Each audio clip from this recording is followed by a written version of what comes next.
ఆ గాణపత్య సంప్రదాయం వాళ్ళు సుమారు 25 మంది కనబడ్డారు నాకు.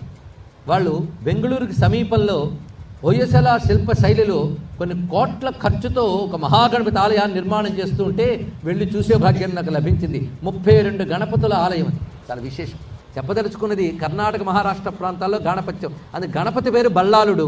ఆ పేరు కర్ణాటకలు మహారాష్ట్రీయులు కూడా వాడుకుంటూ ఉంటారు గణపతిని స్తుతిస్తూ. అలాంటి బల్లాల రూపం అక్కడ ఉద్భవించింది. ఈ బల్లాలుడు బ్రహ్మతేజోమూర్తి. చిత్రం ఏంటంటే అక్కడ మొత్తం మహర్షుల్లో వశిష్ఠుడు, కశ్యపుడు, గర్గ మహర్షి ఇలాంటి మహర్షులు ఉన్నారు. వాళ్ళందరికీ కూడా ఇంతవరకు వేదధర్మం లుప్తమైపోయింది. వాళ్ళకే గుర్తు లేకుండా పోయింది రాక్షసుడు చేసిన మాయ వల్ల. వెంటనే మహానుభావుడు అక్కడ కూర్చొని ఈ పిల్లవాడు వాళ్ళందరికీ వేదధర్మం చెప్పాడు. ఆ వేదములన్నీ తిరిగి ఆయన ప్రకటించాడు. అంటే ఏ వేదధర్మాన్ని అతడు లేకుండా చేశాడో ఆ వేదధర్మం యొక్క రూపమే గణపతి వచ్చాడు. అందుకే వల్లభ స్వరూపుడైన గణపతి బల్లాల రూపంతో వచ్చి సమస్తమైన వేద విజ్ఞానాన్ని తిరిగి ఉద్ధరించాడు. దాంతో యజ్ఞములు మళ్ళీ పుంజుకున్నాయి, ధర్మములు వ్యాపించాయి, లోకమంతా క్షేమంగా ఉన్నది, దేవతలకు బలం ప్రాప్తించింది. వెంటనే ఆ కమలాసురుడున్నాడే, అరే మేము వేదము ధర్మము లేకుండా చేస్తే మళ్ళీ తెచ్చిన వాడెవడో వాడిని నాశనం చేద్దామని చెప్పి వార్త తెలుసుకున్నాడు. తను గూఢచార వ్యవస్థ వల్ల ఒకానొక కుర్రవాడు వచ్చి మళ్ళీ వేదధర్మాన్ని అభివృద్ధి చేశాడు అని తెలుసుకుని మొత్తంగా మహాసైన్యాన్ని తీసుకుని కమలాసురుడు యుద్ధానికి వచ్చాడు. వెంటనే ఋషులందరూ వచ్చి వాళ్ళ రాక్షస బలగం, మనమేదో మంత్రాలు తంత్రాలు వేదాలు చెప్పుకొని మనం వాళ్ళని ఎదిరించగలవా అన్నట్ట. ఈ బల్లాలు నేనున్నానుగా చూసుకుంటానన్నారు. నువ్వు మాకంటే కుర్రవాడు, నువ్వేం చేస్తావయ్యా అన్నట్ట. బల్లాలుడు ఎవరో వాళ్ళకి తెలియట్లేదు. అప్పుడు ఆ గణపతి వాడు వస్తాడుగా నేను చూస్తానన్నాడు. ఇంకా కమలాసురుడు వచ్చి ముందు ఆ కుర్రవాడు పని పట్టండి అని ఆయన మీదకి తన సైన్యాన్ని తోలేట్టాడు. అప్పుడు ఆ బల్లాల గణపతి వాళ్ళ ఎదురుగా నిలబడి తన మహద్రూపాన్ని ప్రకటించాడు. అంతవరకు వటువుగా ఉన్న గణపతి ఆకాశమంత పెరిగి 10 చేతుల వాడి గజవదనంతో సాక్షాత్కరించాడు. బల్లాల గణపతి విరాట్ రూపాన్ని ప్రకటించాడు. ఆ 10 చేతుల్లో పరశువు, పాశము, అంకుశము, కమలము, త్రిశూలము, తోమరము, కుంతము, గద అని ఆయుధాలు పట్టుకుని మొత్తం 10 చేతులతో శోభిల్లుతూ స్వామి గోచరించాడు. పైగా తన తొండాన్నెత్తి ఘీంకరించాడు. స్వామి యొక్క శరీరం నుంచి కాంతి కిరణాలు వెలికి వచ్చినట్లుగా అనేకములైన శక్తులు బయటకు వచ్చేయట. స్వామి నుంచి వచ్చినటువంటి అనంత కోటి శక్తులు వివిధ రూపములు ధరించి వచ్చాయి. అటుపై స్వామి యొక్క ఆ దివ్యమంగళ విగ్రహం ఘీంకరించి యుద్ధం చేయడం మొదలు పెడితే కమలాసురుడి సైన్యమంతా కకావికలమైంది. అలాంటి యుద్ధ సమయంలో అక్కడ రాక్షసులకేమో రథాలున్నాయి, స్వామివారికి రథం లేదు, వాహనం లేదు అని ఆలోచించి గర్గమహాముని అప్పటికప్పుడు అక్కడ హోమం చేసేటండి. అగ్నిహోత్రంలో ఆరాధన చేసి ఒక అద్భుతమైన వాహనాన్ని దాని నుంచి వెలికి తీసుకొచ్చాడు తన యొక్క మంత్రశక్తితో. యజ్ఞాగ్ని నుంచి వచ్చినటువంటి ఆ అగ్ని చిత్రాగ్ని, కాలరూపమైన ఒకనొక అగ్నిని సృష్టించాడు. ఈ అగ్ని అద్భుతమైన రూపాన్ని స్వీకరించింది. పింఛాన్ని విప్పి ఒక అద్భుతమైన నెమలిగా అది ఆ హోమగుండంలోంచి ఆవిర్భవించింది. అది యజ్ఞములోంచి వచ్చినటువంటి మయూరము. ఈ మయూరం అనేటువంటిది నిజానికి గరుత్మంతుడి యొక్క వంశానికి చెందినటువంటిది. వినతాదేవి యొక్క సంతానంలో ఒకటి. యజ్ఞశక్తి ద్వారా ఆ స్వరూపాన్ని ఆవిర్భవింపజేశాడు హోమగుండంలోంచి మహానుభావుడు గర్గమహాముని. ఆ వచ్చిన మయూరాన్ని తీసుకొచ్చి స్వామి మయూరంపై నువ్వు అధిష్ఠించవయ్యా అని అడిగారు. ఇది మామూలు మయూరం కాదు, యజ్ఞస్వరూపమైనటువంటి మయూరము. ఇది చిత్రాగ్ని, ఇది సంవత్సర కాలాగ్ని యొక్క రూపము అని చెప్పగానే పరమేశ్వరుడైన మహాగణపతి వారందరినీ ఆశీర్వదించి ఆ బల్లాలుడు ఇప్పుడు మహాగణపతి అయి ఆ మయూరంపై కూర్చోగానే ఆయనకు ఒక నామం వచ్చింది, మయూరేశ. ఇది జై మయూరేశాయ నమః.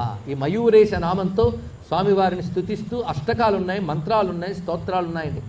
ముఖ్యంగా కర్ణాటక ఇటు మహారాష్ట్ర ప్రాంతంలో మయూర స్వామిని ఎక్కువగా కీర్తిస్తారు.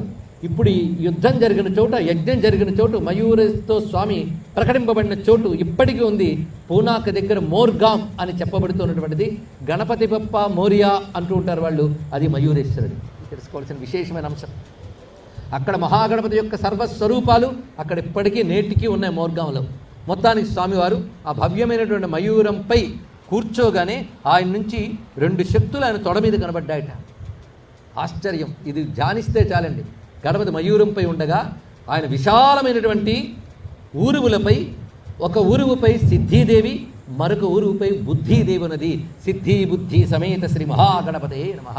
ఈ సిద్ధి బుద్ధి ఎవరో కాదండి, మహాలక్ష్మి అయిన వల్లభాదేవి 2 రూపాలు ధరించింది. సిద్ధలక్ష్మి, బుద్ధిలక్ష్మి. అంటే ఒకటి జ్ఞానలక్ష్మి, ఒకటి సిద్ధలక్ష్మి. ఈ 2 ఎందుకంటే సిద్ధి బుద్ధి మోక్షానికి స్వరూపం. అందుకు ఆ 2 స్వరూపములు అక్కడ గోచరించాయి. అప్పుడు ఇంకా యుద్ధం ప్రారంభమైంది. ఆ సమయంలో ఆ శక్తి కూడా సింహవాహనారూఢయ్యే యుద్ధానికి వెళ్ళింది. అక్కడ తల్లి వాళ్ళ యొక్క తనయులు 2 ఉన్నారు, క్షేముడు, లాభుడు. ఒక్కసారి గణపతి యొక్క స్వరూపాన్ని భావించండి. ఇది పరమమైన రూపం. ఇది సిద్ధి బుద్ధి భార్యలు, పుత్రులు క్షేముడు, లాభుడు. డూడులు తీసి మాట్లాడండి, క్షేమం, లాభం. ఎంత అద్భుతమైన, దీన్ని బట్టి పురాణ భాష అర్థం చేసుకోవాలి. భార్యలు అంటే భగవంతుని యొక్క స్వాభావికమైన శక్తుల్ని భార్యలు అంటారు. మనం అర్థం చేసుకోవాలి. అంటే మనలాగే వాళ్ళకి పెళ్ళిళ్ళు భార్యలని కాదు, వాళ్ళ స్వాభావికమైన శక్తులు వారు. అందుకే సిద్ధి బుద్ధి గణపతి యొక్క శక్తులు.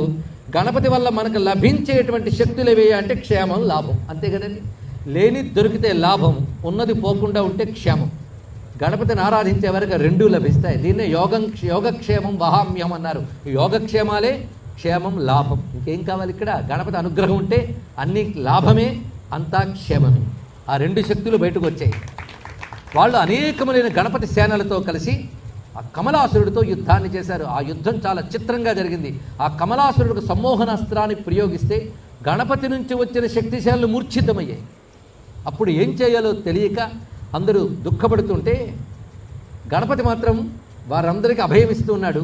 అప్పుడు మహర్షి కశ్యపుడు జలము తీసుకుని గణపతి మంత్రంతో ఆ సేనలపై నీళ్లు జల్లేట. దానితో వాళ్ళందరూ లేచి కూర్చున్నారు. అంటే గణపతి మంత్రానికి ఎటువంటి సంజీవన శక్తి ఉందో దీన్ని బట్టి గ్రహించవలసినది. దానితో ఈ బల్లాలుడు యుద్ధం చేశాడు ఆ కమలాసురుడితో. ఆ యుద్ధంలో ఆ రాక్షసేనలందరినీ సంహరించి కమలాసురుడిని కూడా సంహరించాడు మయూరేశ్వరుడైన గణపతి. ఇంతవరకు బల్లాలుడు వేద విద్య ఇచ్చామనుకుంటే ఆయన యుద్ధ విద్యా స్వరూపుడిని కూడా ప్రకటింపబడ్డాడు. దీన్ని బట్టి సనాతన ధర్మాన్ని రక్షించడం, సనాతన ధర్మ విరోధులైన వారిని శిక్షించడం 2 చేయగలిగినటువంటి మహావీరుడు గణపతి అని తెలుస్తుంది. ఎప్పుడైతే కమలాసుర సంహారం కూడా జరిగిందో శంఖాసురుడు నిర్వీర్యుడయ్యాడు. ఇంక వాడేం మిగలలేదు.